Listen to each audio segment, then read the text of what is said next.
Un arqueólogo portugués acaba de descubrir un montón de barcos hundidos llenos de oro, incluyendo un galeón español con 22 toneladas de oro y plata. Tanto oro hoy en día tiene un valor de unos 2.000 millones de dólares, y esta es la cantidad de un solo barco. El arqueólogo Alexandre Monteiro hizo este descubrimiento casi por accidente.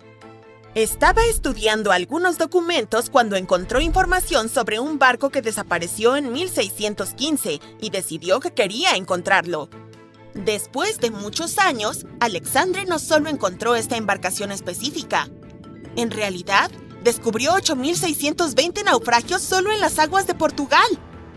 De este número, 250 estaban llenos de oro, un descubrimiento que haría temblar a cualquier Jack Sparrow. La mayoría de estos barcos se hundieron por razones aburridas como el clima, pero a veces fueron destruidos en batallas que pueden haber sido épicas. Transportaban oro y otros tesoros del Nuevo Mundo hacia Europa y, por supuesto, todos querían su parte. Alexandre ha estado estudiando naufragios históricos durante 30 años, por lo que ha descubierto muchos barcos que se hundieron de maneras gloriosas. En 1816, por ejemplo, un barco de uno de los hombres más ricos de Portugal se hundió en Australia con la increíble cantidad de 66.000 monedas de plata. Este fue el primer barco de Portugal que se sumergió en las aguas de Australia. La mala noticia es que estos antiguos barcos hundidos, llenos de riquezas e historias épicas, no son tan fáciles de alcanzar. Están muy en el fondo del océano y cubiertos de arena.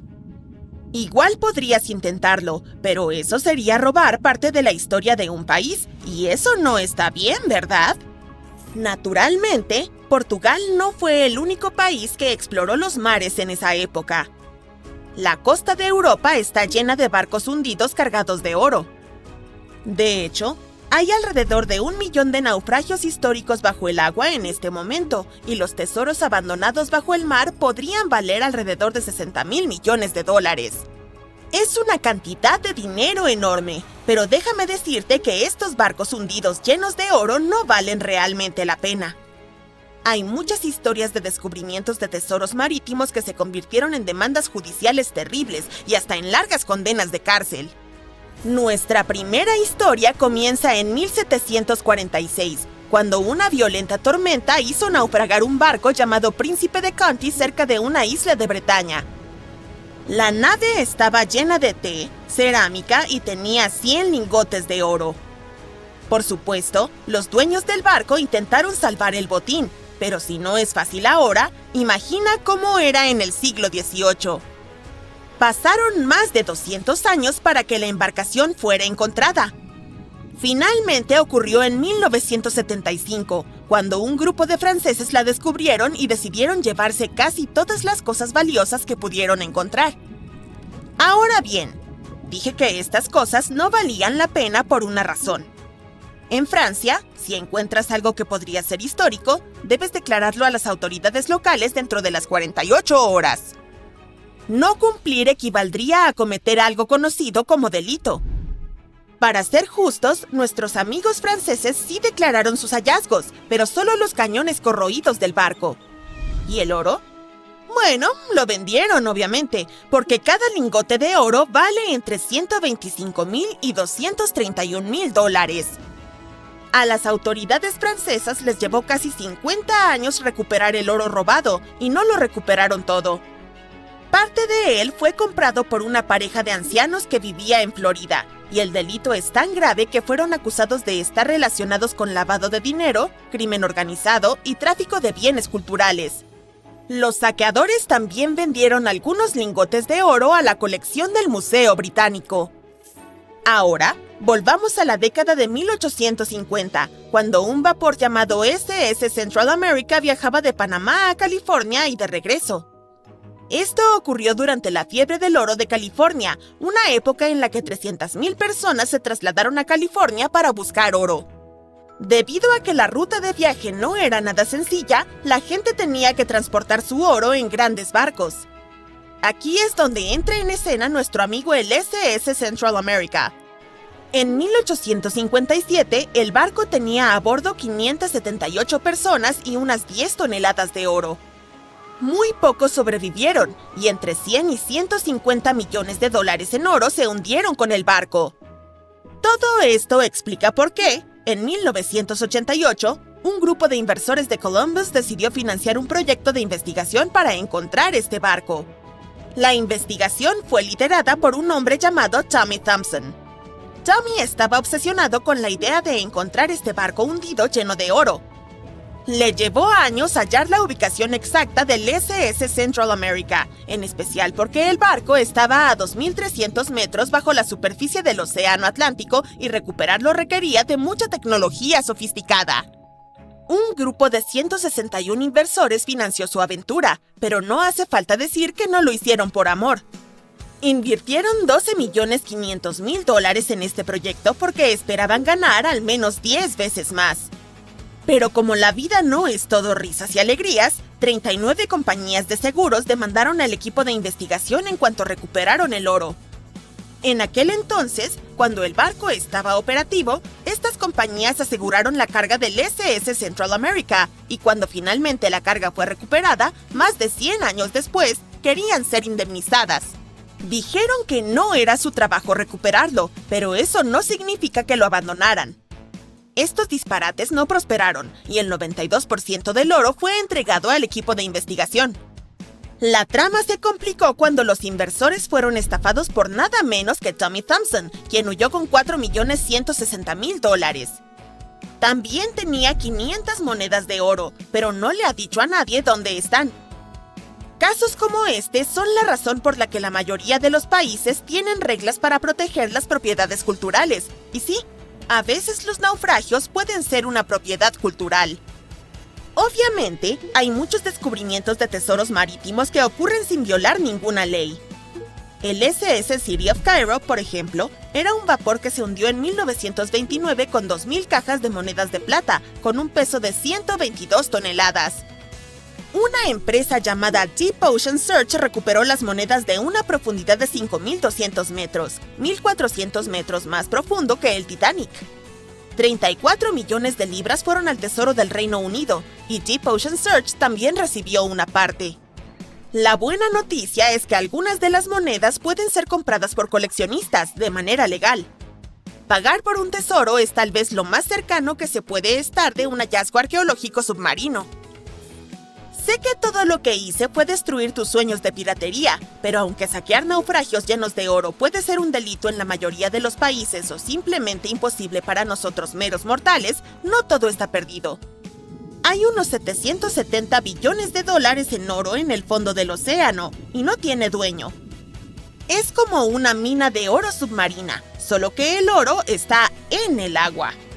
¿Sabías que el agua del océano es salada, no? Bueno, el oro se mezcla con los minerales del agua, así que no es como si fueras a tropezar con una pepita de oro en la playa. Cada litro de agua de mar contiene 13.000 millonésimas de gramo de oro, y es muy difícil extraer esas diminutas partículas del agua.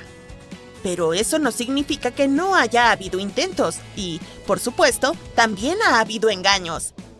En la década de 1890, un hombre afirmó haber inventado un aparato que extraía oro del agua de mar. Cuando consiguió suficiente dinero, huyó del país con el efectivo. Si realmente quieres obtener algo de oro, podrías intentar extraerlo del núcleo de la Tierra, que contiene 1,6 trillones de toneladas de oro. Hay 16 veces más oro en el núcleo de la Tierra que el que los humanos han extraído en toda la historia. No hay engaño aquí, ya que nadie se ha atrevido a llegar hasta allí todavía. Si los arqueólogos siguen descubriendo barcos hundidos llenos de oro por ahí, tal vez podamos hacer nuestros propios hallazgos de tesoros marítimos, o al menos ahorrar suficiente dinero para comprar algunas monedas de plata. Un barco lleno de oro y otros tesoros valorados en más de 13 millones de dólares fue encontrado en medio del desierto de Namibia después de casi 500 años. El trabajador que lo encontró estaba buscando diamantes, pero terminó con algo mucho más valioso para la historia. Había algunos bloques de cobre, algo de madera, tuberías y colmillos de elefante. Los mineros llamaron a un arqueólogo que pronto se dio cuenta de que no era una playa alterada como pensaban, sino un naufragio. Todas las pruebas mostraron que se trataba de un barco mercante portugués, Bom Jesus, que desapareció en el siglo XVI. Los expertos creen que era un tipo especial de barco, más grande, fuerte y resistente que los antiguos barcos de Portugal y España. Estos navíos se construyeron para llevar a los exploradores portugueses en largos viajes a lugares lejanos como India, China y Japón, y regresar con toneladas de carga. Es probable que el Bom Jesus estuviera transportando tesoros de Lisboa, Portugal, hacia el oeste de la India.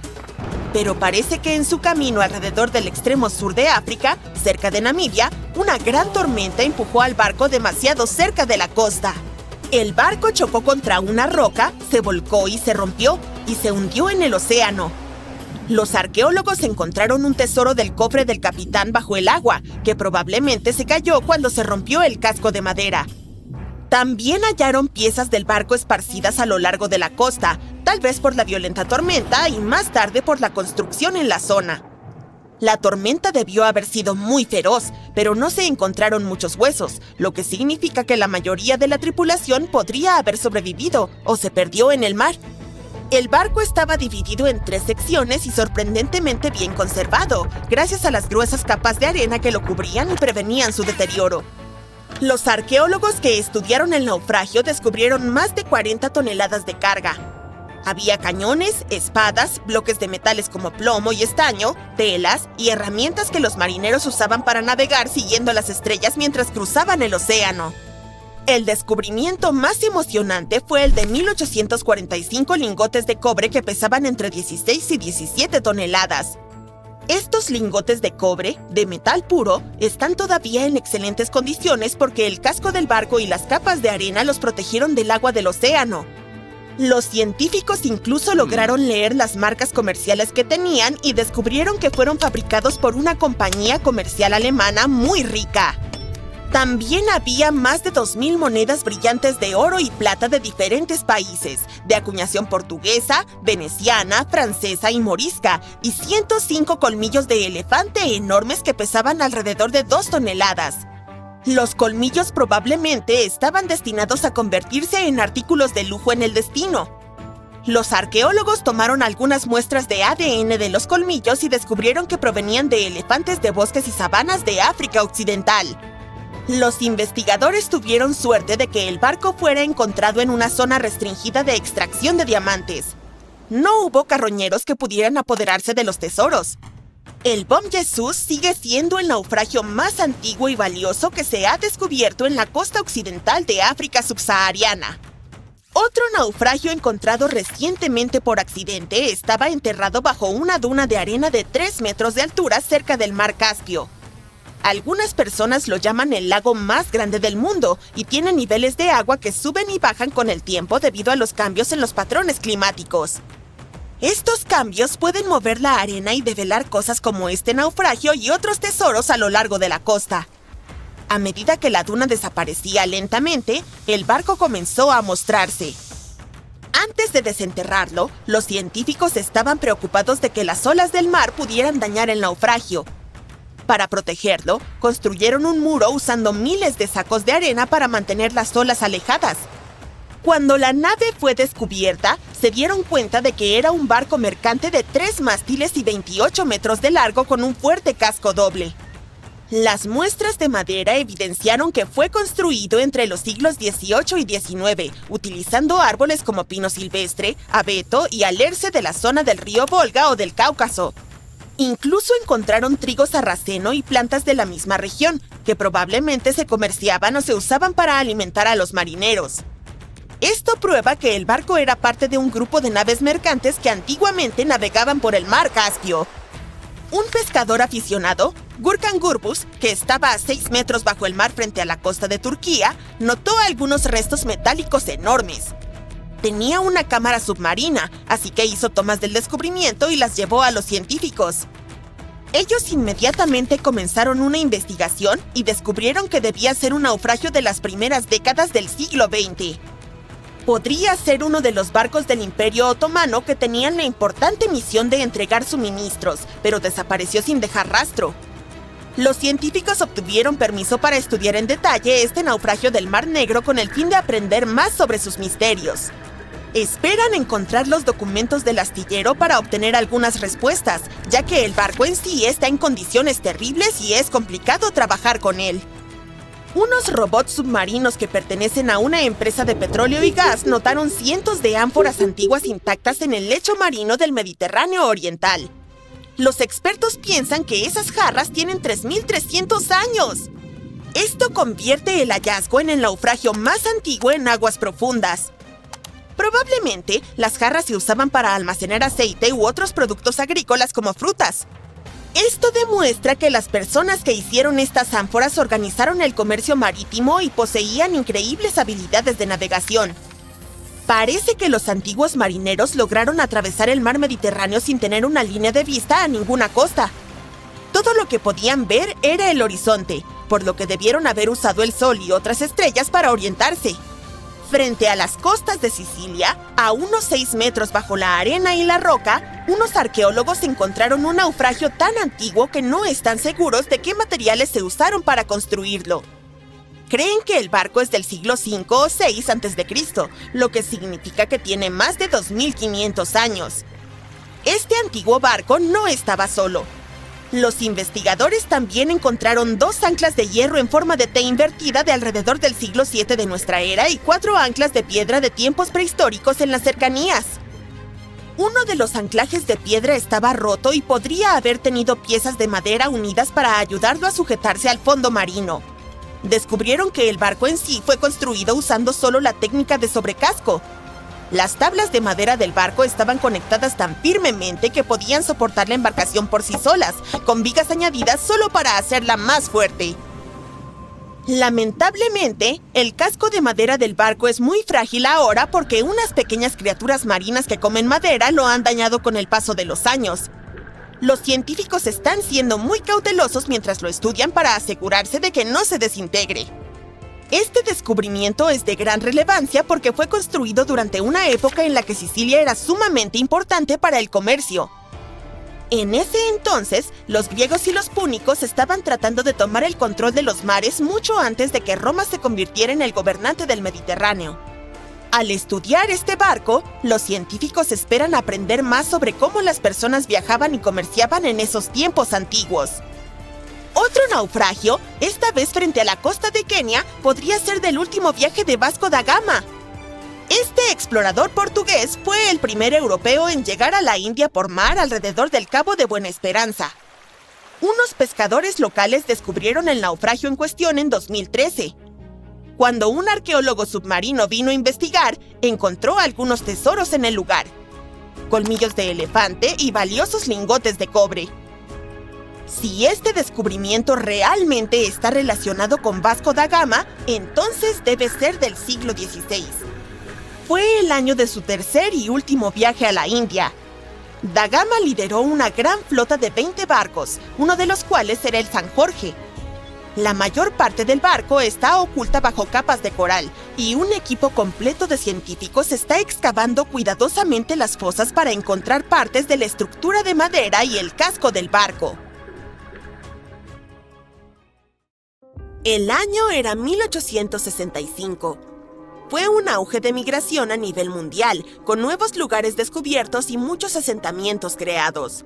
Sin aviones como los que tenemos ahora, un barco era la única manera de escapar de la vida antigua y emprender un viaje hacia un futuro nuevo, y con suerte, más brillante.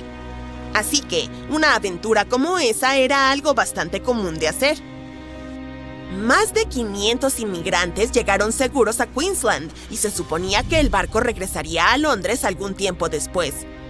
Fue realmente un largo viaje, pero no muchas personas estaban dispuestas a volver a Inglaterra. Después de todo, habían elegido ir a Australia para comenzar una vida completamente nueva, así que era natural que la embarcación regresara casi vacía. Sin embargo, el viaje de regreso fue aún bastante lucrativo, gracias a la carga que el barco podía transportar. La cantidad de productos lista para ser enviada era significativa, compuesta principalmente de lana impregnada en arsénico, sebo y pieles. Fue como matar 2 pájaros de un tiro. La tripulación no solo podría pasar el invierno cálidamente en Australia mientras Inglaterra soportaba el frío intenso, sino que tampoco desperdiciaría su tiempo. Con la gran cantidad de productos que debían cargar, les tomaría alrededor de 3 meses completar esa tarea. Comenzaron a difundirse informes de que el Fiery Star casi había terminado de ser cargado, pero resultó ser que la evaluación fue un poco demasiado optimista.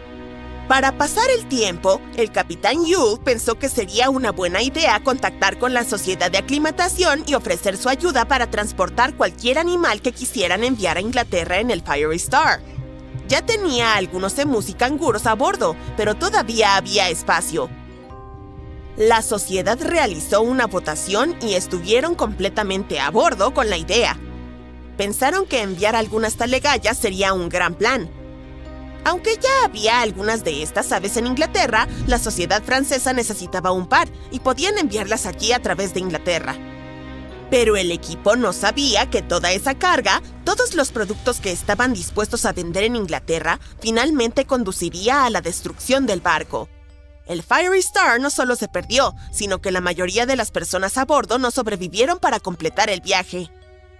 Era 23 de marzo. Ese fue el día en que finalmente se publicó el manifiesto del barco. Un manifiesto es una lista que detalla la carga, los pasajeros y la tripulación de una embarcación, avión o vehículo, principalmente para los funcionarios de aduanas. Este documento ayuda a los involucrados en el transporte a verificar que todos y todo lo que se cargó sigue a bordo cuando el vehículo llega a su destino. Una vez que se publica, significa que el barco está casi listo para zarpar. Había 3 formas posibles de acomodar a los pasajeros. Primero, estaba el saloon, el nombre anticuado para la primera clase. Luego, estaba la segunda cabina, que lógicamente era la segunda clase. Finalmente, estaba la tercera clase, la forma más barata de alojamiento para pasajeros en un barco. A finales del siglo XIX y principios del siglo XX, muchas personas viajaron desde sus tierras natales a América del Norte y Australia en busca de un nuevo comienzo. La mayoría de ellos eran pobres y tenían fondos limitados para viajar. En total, había 8 personas en el saloon, otras 8 en la segunda cabina y solo 21 pasajeros en tercera clase. De los 37 pasajeros, solo uno, John Omand, salió con vida. Él compró un boleto para la tercera clase. Así que, a diferencia de la situación del Titanic, en este caso, la clase no importó realmente. La lista de miembros de la tripulación no era tan detallada como la de los pasajeros. Se sabía que, en total, había alrededor de 55 personas en la tripulación, desde marineros aptos hasta miembros del equipo simplemente llamados muchachos. Pero algo me dice que la tripulación no era realmente tan importante para el capitán. En realidad, todo lo que le importaba era ganar tanto dinero como fuera posible, incluso si eso requería que se transportaran toneladas de carga peligrosa e inflamable. De los más de 50 miembros de la tripulación, solo 17 sobrevivieron a ese viaje. Pero hubo en realidad un miembro de la tripulación más que sobrevivió por accidente, simplemente porque no le dejaron subir a bordo. Sarah Johnston se disfrazó de hombre y planeó colarse en el barco. Sin embargo, algo en su apariencia hizo que el capitán sospechara, así que llamó a la policía y le pidió a Sarah que abandonara el barco porque no quería que se produjera ningún comportamiento inmoral. Bueno, le salvó la vida. Para él, ese fue su último viaje. El capitán, W. Hunter Yule, era aparentemente una verdadera celebridad. Ya tenía un historial de haber desembarcado inmigrantes de manera segura el año anterior, así que aparentemente no había motivo para preocuparse. El viaje prometía ser seguro. El velero Fiery Star zarpó de Moreton Bay rumbo a Londres. Los pasajeros ocuparon sus lugares. La carga ya había sido embarcada. La lista completa era sorprendente.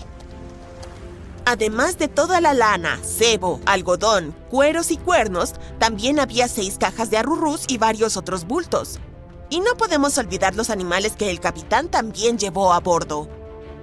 El 1 de abril de 1865, el Fiery Star estaba lejos, pero aún era observable al este mientras se dirigía hacia el Océano Pacífico. Esta fue la última información disponible hasta el 26 de mayo, cuando surgieron las noticias de su destrucción desde Brisbane. El diario del oficial en jefe William Sargent reveló que el Fiery Star tardó 12 días en alcanzar el extremo sur de Nueva Zelanda, lo cual sucedió el 11 de abril de 1865. El viaje iba bien hasta que el 17 de abril los mares agitados destruyeron 2 botes largos. El 19 de abril, un fuerte olor a humo alertó al capitán. Al revisar, encontró la bodega inferior completamente llena de humo debido a un incendio alimentado por la carga inflamable del barco.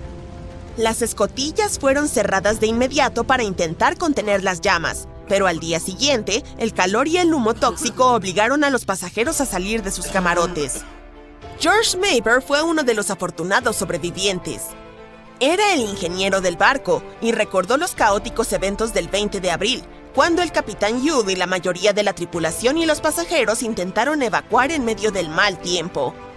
Alrededor de las 6 de la tarde, el barco comenzó a llenarse de agua y, sin mucho aviso, el capitán Yude, 4 miembros de la tripulación y algunas pasajeras se subieron a un bote salvavidas y zarparon.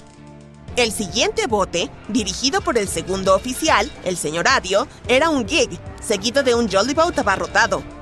Por último, había un bote central que apenas era apto para navegar, con 2 hombres que sacaban agua constantemente para mantenerlo a flote. El plan era que las embarcaciones permanecieran cerca del Fiery Star durante la noche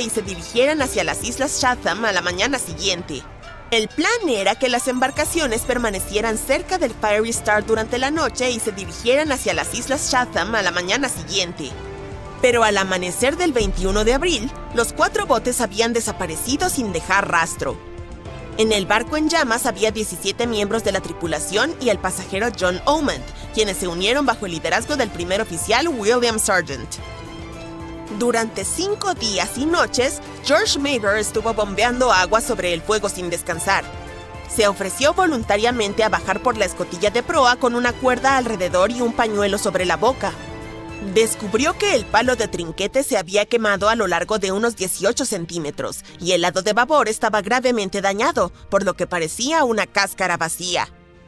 Agotado, regresó en busca de aire fresco, pero luego volvió a descender junto al intendente Marshall para acceder a un tanque de agua. No pudieron abrir la tapa, y mientras George se arrastraba sobre las pieles, sintió que se hundía. Cuando llegaron a la cubierta, se desplomaron por el cansancio.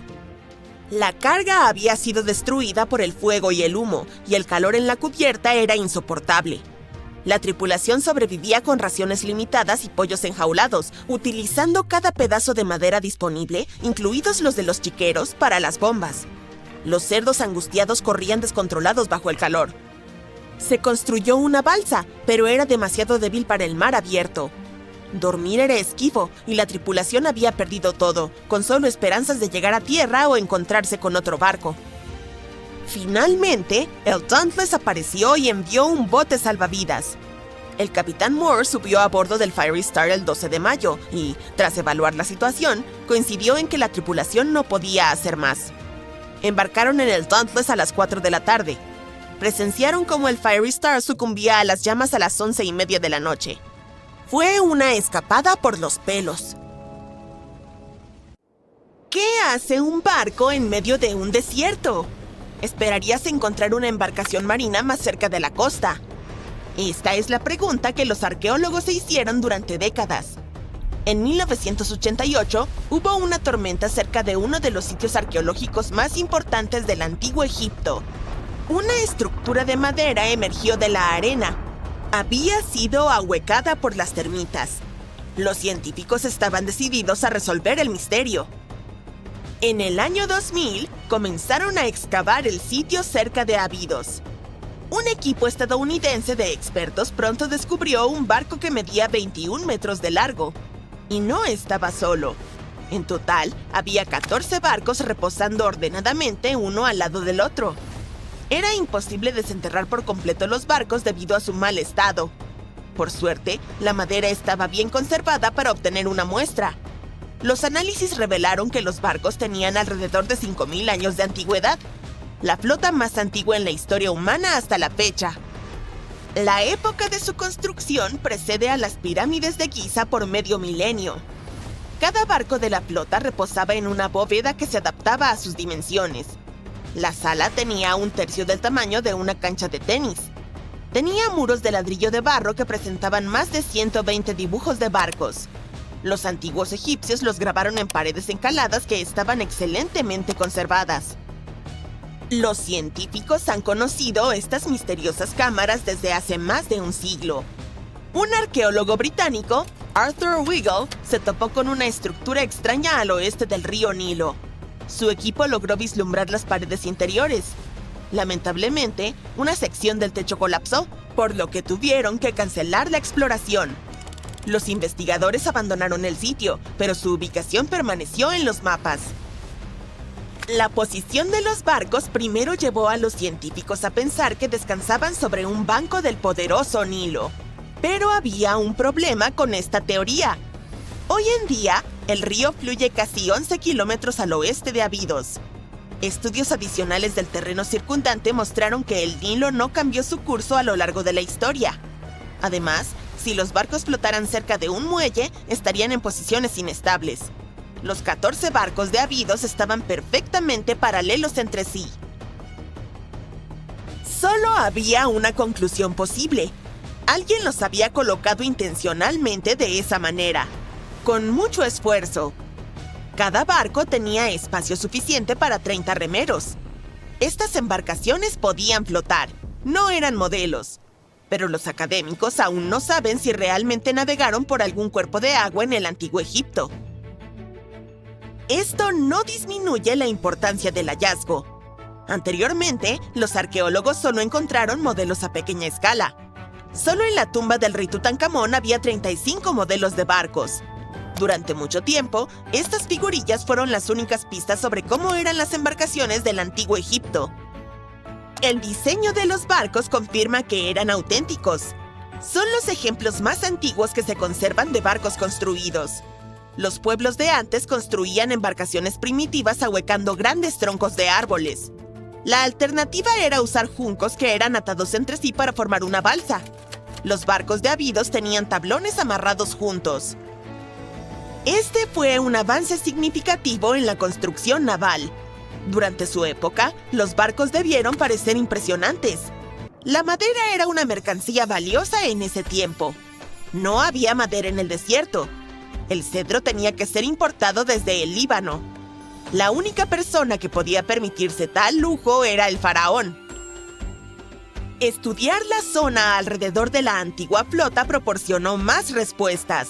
Los científicos descubrieron una estructura de adobe donde los egipcios adoraban al faraón. La fecha aproximada de construcción coincide con la de los barcos de madera. Los mismos ladrillos con los que se construyó este edificio se utilizaron para revestir la flota. En el momento de su construcción, las salas donde estaban almacenados tenían un techo. Esa es la sección que los arqueólogos encontraron a principios del siglo XX. Al igual que las momias en ataúdes, estas magníficas naves descansaban dentro de espléndidas bóvedas. El exterior de estas salas también era impresionante. Las paredes exteriores originalmente tenían un revestimiento de piedra caliza blanca. Reflejaba la luz del sol. Bajo el sol del desierto, la estructura que albergaba los barcos debía brillar desde kilómetros de distancia. Los constructores del antiguo Egipto usaron la misma técnica para cubrir las pirámides 500 años después. Hoy en día, su superficie se ve irregular, pero no siempre fue así. Cuando fueron construidas, las pirámides tenían una capa superior de fina y blanca piedra caliza. Su superficie era suave y brillaba a la luz del sol. En lugar de tener escalones, la capa exterior de las pirámides era más bien una rampa lisa. Los arqueólogos se quedaron con una última pregunta. ¿Qué faraón poseía la flota? La respuesta estaba a solo 1,5 kilómetros del sitio. Allí descansaba la tumba de un faraón de la quinta dinastía, Sesostris III. Su época y estilo de construcción coincidían con los de las cámaras con barcos. El final de su reinado podría explicar cómo los barcos terminaron en medio del desierto. El faraón probablemente falleció en el norte de Egipto. Luego, su cuerpo fue transportado por el Nilo hasta Abidos en una maravillosa procesión de barcos decorados. Los barcos fueron posteriormente dejados en cámaras cerca del lugar de descanso final de su propietario. Esto tenía un significado simbólico. En el sistema de creencias de los antiguos egipcios, los barcos desempeñaban un papel clave. Su deidad suprema era Ra. Él viajaba por el cielo durante el día en forma del sol. Durante la noche, navegaba por el inframundo en una barca solar. El faraón se identificaba con Ra. Por eso necesitaba barcos en el más allá. Esa era la única forma de regenerarse, así como el sol sale todos los días por el horizonte. Esta creencia existió durante miles de años. El faraón más famoso, Keops, también tenía un barco. Los científicos lo encontraron en 1954 junto a su pirámide en Giza. Es unos 4 siglos más joven que la flota de Abidos, pero el barco de Keops era casi 2 veces más largo. La Gran Pirámide de Giza y la tumba de Tutankamón son 2 de los hallazgos arqueológicos más famosos de Egipto. Pero hay muchos más secretos ocultos bajo las interminables arenas del desierto del Sahara. En 2020, los arqueólogos encontraron una ciudad perdida allí. La han catalogado como el descubrimiento más importante desde la tumba de Tutankamón en 1922. La ciudad de Atón tiene unos 3.000 años. Los historiadores esperan que les brinde una visión única de la vida cotidiana de los antiguos egipcios. El famoso arqueólogo y egiptólogo Zahi Hawass proclamó el sitio como una ciudad dorada perdida. Atón se encuentra a unos 500 kilómetros al sur de la capital de Egipto, El Cairo. Está cerca del famoso Valle de los Reyes.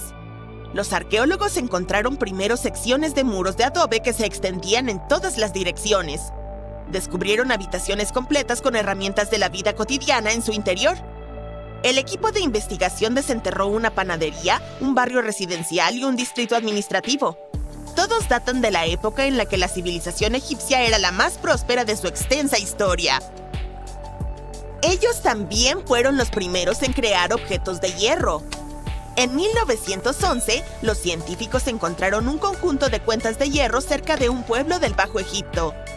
Estos son los artefactos de hierro más antiguos conocidos. El descubrimiento es, literalmente, de otro mundo, ya que los fabricaron moldeando un fragmento de un meteorito. Las 9 cuentas fueron en su momento parte de un collar ornamentado. Ahora están ennegrecidas y corroídas, lo cual es perfectamente normal para una pieza de joyería que tiene más de 5.000 años. Consisten en una aleación de hierro y níquel.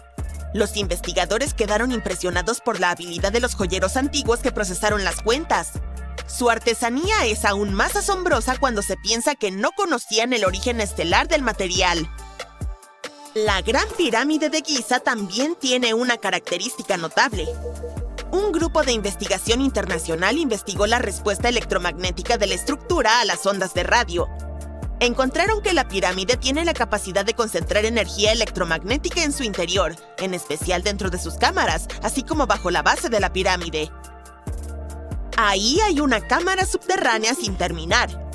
Parece que la respuesta electromagnética está vinculada con las propiedades de la piedra caliza, el material principal de construcción de la Gran Pirámide. Los resultados de la investigación podrían tener una aplicación práctica. Este extraordinario hallazgo mejoraría el funcionamiento de células solares y nanosensores. Allá por diciembre de 2012, muchas personas estaban muy inquietas por la idea de que el mundo podría terminar en algún suceso catastrófico. Todo era culpa del famoso calendario maya.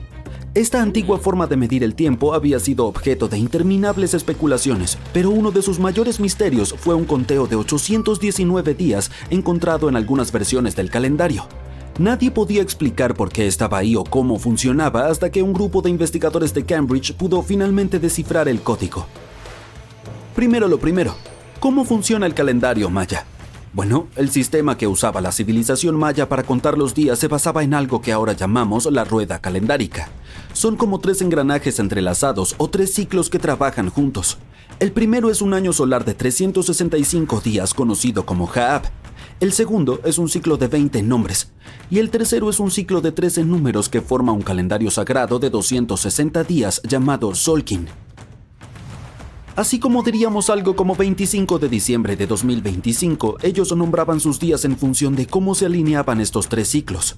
Por ejemplo, aquí tenemos el día 3 Manic y el 14 del mes Bob. Se necesitan 52 años para que los 3 ciclos se alineen de la misma manera nuevamente. Después de eso, los días comienzan a repetirse. Pero aquí es donde las cosas empiezan a complicarse y a volverse más misteriosas. En algunos monumentos mayas también se han encontrado inscripciones enigmáticas que apuntan a la existencia de otro ciclo, la cuenta de 819 días. Hay unos 20 ejemplos de estas inscripciones, principalmente halladas en lugares como Palenque y Yaxchilán en México. Así que no parecía ser aleatorio en absoluto y este calendario debía estar ocultando un gran secreto. Las primeras investigaciones mostraron que el ciclo de 819 días estaba representado por 4 colores y las direcciones cardinales asociadas a ellos. El negro estaba vinculado al oeste, el rojo al este, el blanco al norte y el amarillo al sur. Los investigadores también descubrieron que este periodo de tiempo podía dividirse en 3 ciclos más pequeños, uno de 9 días, otro de 7 y uno más de 13 días. Si los multiplicas obtienes 819 días. Bastante interesante, pero ¿por qué lo hicieron? Este esquema de color y los 3 ciclos parecían un nivel básico de interpretación y los expertos estaban seguros de que su verdadero propósito aún estaba oculto. Otra cosa que los investigadores notaron es que este extraño conteo de días se mostraba principalmente usando un glifo Y seguido de un número, pero en algunos casos también añadían un glifo que representaba a Cahuil. Este era un poderoso dios maya asociado con la creación y el rayo. Usualmente se simbolizaba con una antorcha que salía de su frente que representaba la chispa de la vida.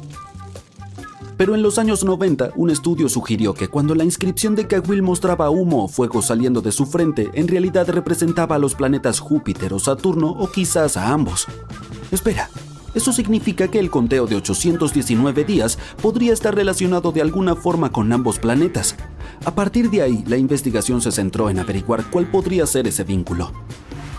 La primera conclusión es que este calendario tal vez haya ayudado a los mayas a seguir los movimientos de esos planetas. Luego comenzaron a notar algo interesante. Estos ciclos podrían estar específicamente vinculados a los períodos sinódicos de Júpiter y Saturno. Por períodos sinódicos nos referimos al tiempo que tarda un cuerpo celeste como un planeta en regresar a la misma o casi la misma posición vista desde la Tierra. Mientras que esta posibilidad era bastante emocionante, algo no cuadraba del todo. Cada planeta se mueve de manera muy diferente y tratar de encajar varios planetas en un periodo de 819 días no parecía funcionar. En otras palabras, este sistema de calendario dividido en 4 partes y codificado por colores era demasiado breve para alinearse perfectamente con los periodos sinódicos de los planetas visibles. Parece que volvemos al principio. Este misterio tuvo a la gente rascándose la cabeza durante años hasta que en el año 2023 los especialistas se dieron cuenta de que quizás lo estaban viendo de forma equivocada. Los investigadores tenían que cambiar su perspectiva. En lugar de ver este sistema como 819 días, debían considerar el número como la representación en líneas de tiempo. Y este periodo podría ser solo una pequeña parte de un calendario mucho más grande. Como ya dijimos, este ciclo parecía coincidir con el periodo en el que un planeta se volvía visible para las personas en la Tierra. Para demostrar que estos 819 ciclos eran líneas temporales y no días reales, los investigadores necesitaban un planeta que pudiera servir como punto de partida para respaldar su teoría. En este caso, fue Mercurio, y hay una razón bastante simple para eso. El período sinódico de Mercurio es de 117 días, lo cual encaja perfectamente en la cuenta del calendario. Es decir, si tomas 819 y lo divides por 117, obtienes el número 7. Así que Mercurio es el único planeta visible cuyo ciclo sinódico encaja en este período como números enteros. Perfecto, ahora tenían un punto de partida sólido. A partir de ahí, necesitaban expandir el calendario. Al aumentar su longitud a 20 periodos de 819 días, de repente emerge un patrón. Y así, todos los ciclos sinódicos de los planetas encajan perfectamente en el sistema. Por ejemplo, el período sinódico de Saturno de 378 días se alinea perfectamente tras 6 ciclos de 819 días. Venus se alinea cada 5 ciclos, Júpiter cada 19 ciclos, y Marte, que es el que más tarda, necesita 20 ciclos. En otras palabras, tarda alrededor de 45 años que Marte se alinee con los períodos sinódicos de todos los planetas visibles. Entonces, así es como los investigadores determinaron que la antigua civilización no se refería a días, sino más bien a líneas de tiempo. Los astrónomos mayas idearon este conteo como parte de un sistema calendario más amplio de 20 periodos. Pero entonces surge una pregunta: ¿por qué era tan importante para los mayas estudiar los períodos sinódicos?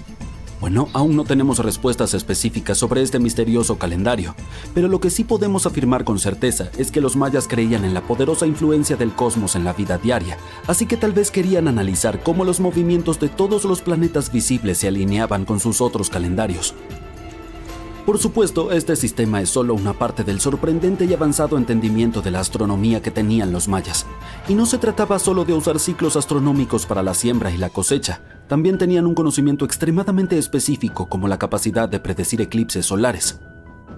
Los arqueólogos creen que la conexión de los mayas con las estrellas se refleja en las ruinas de su mundo. Tomemos como ejemplo la famosa pirámide de la antigua ciudad de Chichén Itzá, ubicada en la península de Yucatán, México. Si observas detenidamente la base de su escalera, verás la cabeza de una serpiente tallada en piedra. Pero aquí está la parte más asombrosa. Durante los equinoccios de primavera y otoño, cuando el día y la noche tienen exactamente la misma duración, el sol proyecta sombras triangulares precisas en la escalera. Esto crea la ilusión de una serpiente deslizándose por los escalones.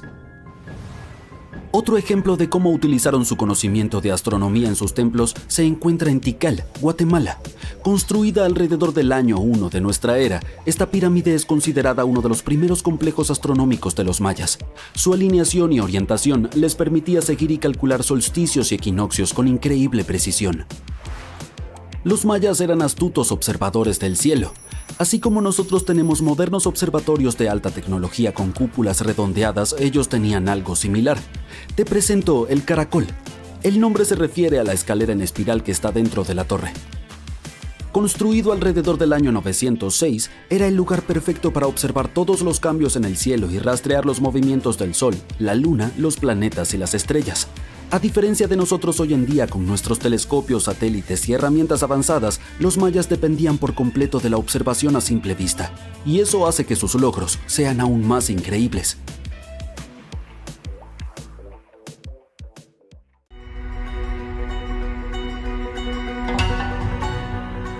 Observa estas piedras. A simple vista parecen comunes, solo lajas antiguas, ruinas de algunos edificios. Sin embargo, a diferencia de muchos otros hallazgos arqueológicos similares, este es uno de los más misteriosos y únicos. Aquí te explico por qué. Estas piedras son los restos de un gran complejo de templos llamado Pumapunku, ubicado en Bolivia. Los científicos no están seguros, pero es probable que Pumapunku fuera construido por el Imperio Tiwanaku, que existió entre el 300 y el 1000 después de Cristo, antes del Imperio Incaico. No hay información que sugiera que esta civilización contara con tecnologías de construcción avanzadas. Además, es posible que ni siquiera tuvieran un sistema de escritura. Una asombrosa precisión. Encajan perfectamente, como piezas de un rompecabezas. La artesanía es tan refinada que ni siquiera una hoja de afeitar puede pasar entre las piedras. Bastante impresionante para personas que vivieron hace unos 1500 años. Y estas piedras son pesadas. Las más grandes pesaban alrededor de 130 toneladas. ¿Cómo transportaron los constructores tal peso de un lugar a otro? Los científicos sugieren que esta civilización no conocía la invención de la rueda. Entonces, ¿cómo lograron construir una estructura de ingeniería tan perfecta? ¿Tenían los tiwanacotas el conocimiento y las herramientas para trabajar la piedra o fueron otros quienes construyeron Pumapunku?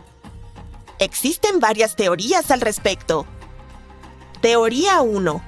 Existió una civilización avanzada que llegó a América del Sur, interactuó con Tiwanaku, construyó esta maravilla de la ingeniería y luego se fue. Teoría 2. Algunos seres de otro planeta vinieron a la Tierra, les mostraron a los humanos cómo construir estructuras perfectas y crearon Pumapunku. Esta teoría es dudosa. Otra idea de este tipo sugiere que Pumapunku fue construida por criaturas mitológicas de la cultura sudamericana de aquella época. Teoría 3, la más probable. Aquí no hay misterio. Tiwanaku fue una civilización avanzada con tecnologías de construcción increíbles. ¿Qué opinas?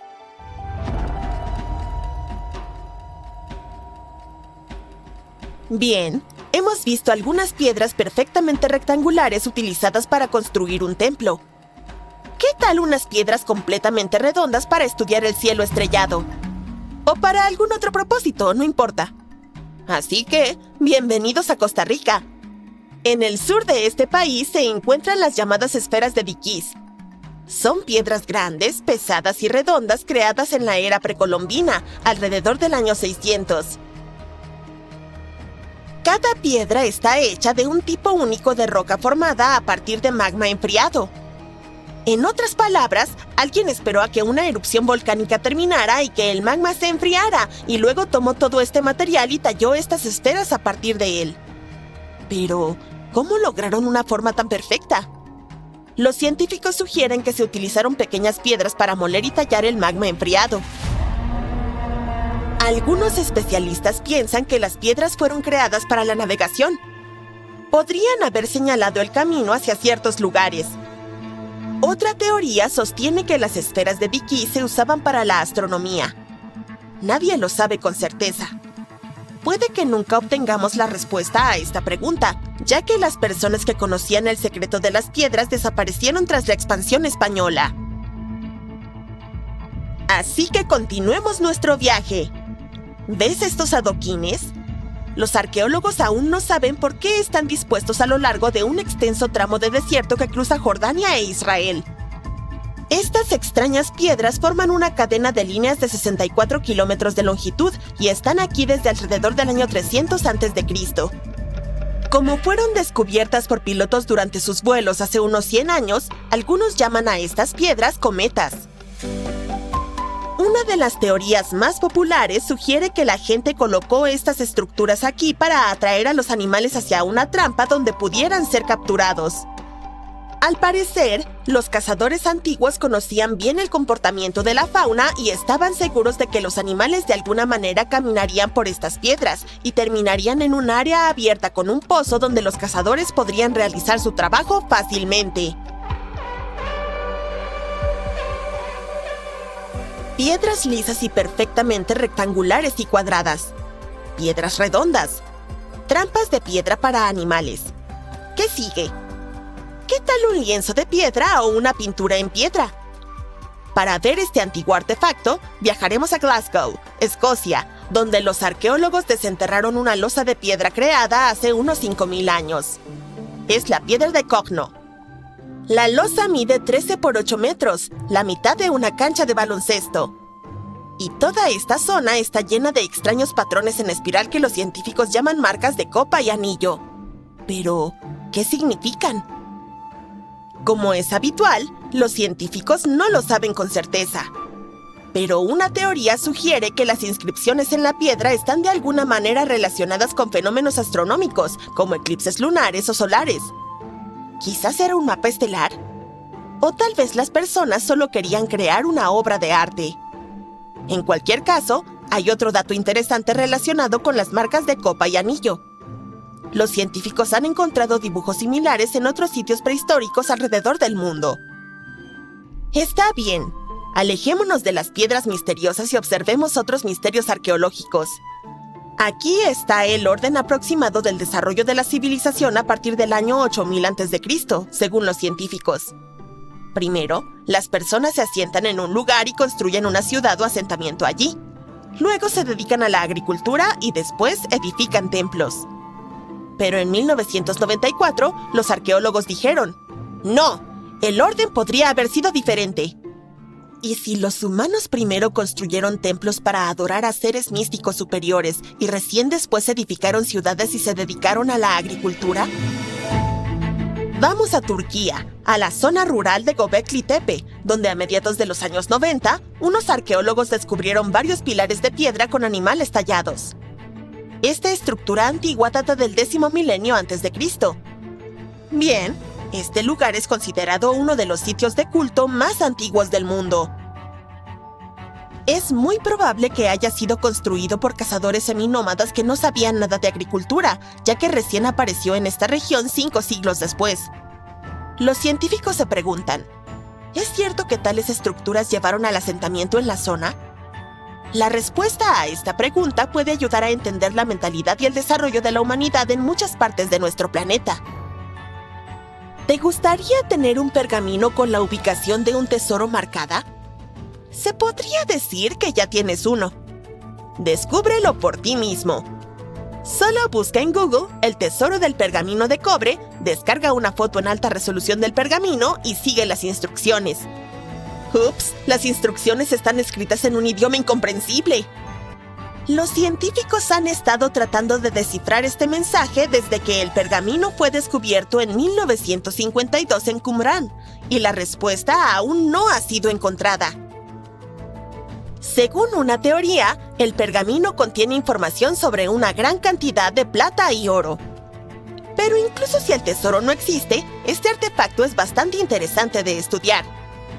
Fue creado hace alrededor de 2000 años, durante la época en que el Imperio Romano gobernaba el asentamiento de Qumrán. Quizás los lugareños escondieron sus objetos de valor de los legionarios romanos y dejaron un mapa para sus descendientes. Al acercarte a esta maravilla arqueológica, no notarás nada. Pero si te elevas en el aire y miras hacia el suelo, verás unos asombrosos patrones creados por la gente de la cultura nazca. Este descubrimiento son las líneas de Nazca. Pilotos y pasajeros de aviones comerciales las notaron por primera vez en las décadas de 1920 y 1930 durante sus vuelos sobre Perú. Estos grandes dibujos consisten en líneas geométricas, imágenes complejas de animales y figuras caprichosas. Hace más de 2000 años, las personas removieron parte del suelo superficial de esta tierra y crearon estos patrones. ¿Pero para qué? Las líneas de Nazca continúan cautivando tanto investigadores como entusiastas. Los avances tecnológicos recientes, como la imagenología de drones y el mapeo satelital, han brindado nuevas perspectivas sobre estas formaciones enigmáticas. Algunos investigadores están explorando la posibilidad de que las líneas tuvieran múltiples propósitos, incluida la comunicación con alguien no de nuestro mundo. Y hasta cierto punto, esto es cierto. Algunos científicos creen que las líneas de Nazca eran un método ritual para comunicarse con las deidades de la civilización Nazca. Estudiar estas maravillas arqueológicas no solo enriquece nuestro conocimiento del pasado, sino que también nos inspira a apreciar el ingenio y la creatividad del espíritu humano. En 1850, el científico francés Auguste Mauret fue a Egipto en busca de manuscritos, pero accidentalmente encontró la cabeza de una esfinge asomándose entre las dunas. Despejó la arena y descubrió que la esfinge guiaba la entrada a una construcción subterránea. Varios meses después, finalmente ingresó al Serapeum de Saqqara. Dentro, encontró un enorme sarcófago de granito con restos de 64 toros. Los científicos aún están asombrados por la tecnología que los antiguos egipcios usaron para transportar esas enormes cajas. El Serapeo fue construido alrededor del año 3000 a.C. Era una tumba subterránea edificada para honrar a los sagrados toros apis del antiguo Egipto. Contaba con un largo pasillo de casi 150 metros, con gigantescas alas de piedra a ambos lados. Algunos de los sarcófagos pesaban 100 toneladas y todos ellos fueron hechos con una precisión extrema, con ángulos exactos de 90 grados. Estos sarcófagos estaban bellamente decorados con jeroglíficos y grabados que contaban historias sobre la vida y la importancia de los toros apis. Ahora quedan 24 sarcófagos. En el antiguo Egipto, los toros apis eran animales muy especiales conectados con la deidad Ptah. Se pensaba que los toros llevaban el espíritu y la sabiduría de Ptah, ayudaban al faraón y protegían a los egipcios. Los sacerdotes buscaban marcas especiales en los toros jóvenes para identificar a los toros apis. Podía ser un triángulo blanco en su frente, que simbolizaba la luz divina, una forma en su lomo semejante a un ala de buitre o una figura de escarabajo bajo su lengua, que representaba el renacimiento. Si un toro tenía estos signos, creían que había sido elegido por Ptah y lo trataban como a la realeza. Los toros escogidos vivían en un templo especial en Memphis, la ciudad donde adoraban a Ptah. Recibían el mejor cuidado y ofrendas de los visitantes que buscaban sus bendiciones. Cuando un toro Apis fallecía, era tratado con gran honor y era momificado. Cuando Mahomet entró en el Serapeo, notó rastros de rodillos en el suelo de las galerías y encontró 2 cabrestantes horizontales de madera. Cada uno tenía 8 palancas. Más tarde, otros exploradores vieron rieles dobles. Las cámaras funerarias estaban a un nivel más bajo que el suelo del pasillo. Para colocar los sarcófagos en su lugar, los trabajadores llenaron las cámaras de arena de modo que los sarcófagos pudieran ser rodados directamente. Luego, retiraron la arena para bajar con cuidado las cajas en espacios perfectamente cortados en el lecho de roca. Un letrero de piedra tallada encontrado en el Serapeo decía que se tardaron 28 días en mover solo un sarcófago y su tapa al lugar durante la época de Ptolomeo II, alrededor del 247 a.C. La extrema precisión de los sarcófagos con ángulos de 90 grados también tiene una explicación. Los antiguos egipcios escribieron textos, o más bien papiros, sobre geometría hace mucho tiempo. Esto demuestra que conocían el número pi aproximado y podían calcular el volumen de una pirámide con su cima cortada. Si podían resolver matemáticas complicadas como esas en aquel entonces, tiene sentido que también pudieran tallar superficies perfectamente planas 500 años después. Todo esto suena bastante creíble, pero algunas personas piensan que ciertas cosas no cuadran aquí. El tamaño de las cajas es mucho mayor que el de los toros. Sin embargo, enterraban a los faraones en ataúdes diminutos que apenas albergaban sus cuerpos. Los sarcófagos están hechos de granito con una precisión asombrosa y podrían haber usado piedra caliza, lo que habría facilitado mucho las cosas. El transporte de las cajas parece bastante simple, pero solo en teoría. Si una persona pudiera jalar alrededor de 200 kilogramos, entonces se necesitarían al menos 250 personas para mover solo una caja. Los túneles del Serapeo son realmente estrechos, solo unos 60 centímetros más anchos que las propias cajas. No hay forma de que cientos de personas pudieran haberse apretujado en esos espacios reducidos para mover las cajas. Y aunque lo hubieran hecho, ¿cómo habrían girado la caja en el estrecho pasillo? ¿Cómo la habrían bajado a su nicho y colocado perfectamente en el centro? De alguna manera, lo hicieron 24 veces y cada caja está perfectamente centrada.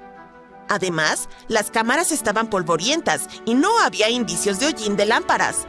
Esto significa que debieron haber trabajado casi en total oscuridad. El uso real de las cajas también podría ser diferente. Hace mucho tiempo, incluso antes de que los faraones egipcios gobernaran, ya se sabía cómo usar la fermentación. Sucede cuando diminutos organismos llamados levaduras consumen ciertos ingredientes, como el almidón, y los convierten en dióxido de carbono y etanol. Así que, tal vez alguien en el antiguo Egipto puso alimentos como cebada, pan e incluso carne dentro de una enorme caja de piedra y luego la cerró herméticamente con una pesada tapa. Estas cajas de piedra, talladas en granito, estaban tan bien hechas que estaban casi completamente selladas, por lo que nada podía escapar de ellas. A medida que la levadura dentro de la caja comenzaba a trabajar, producía cada vez más CO2. Esto generaba presión dentro de la caja. Las cajas de granito eran increíblemente fuertes, podían soportar más presión que la que puede contener un neumático de coche. Cuando el granito se comprimía bajo tal presión, sus cristales producían una pequeña carga eléctrica. Este efecto era posible porque el granito contiene cuarzo, un material que reacciona así a la presión. El proceso también necesitaba carne o partes de animales, posiblemente para ayudar a que la levadura se desarrolle mejor. La carne contiene algo llamado ácido oleico, que la levadura necesita para crecer y para sobrevivir a los efectos nocivos del etanol que produce. A medida que la presión dentro de la caja seguía aumentando, la combinación de gases y electricidad hacía que estas cajas no fueran solo frigoríficos antiguos, sino potentes sistemas energéticos.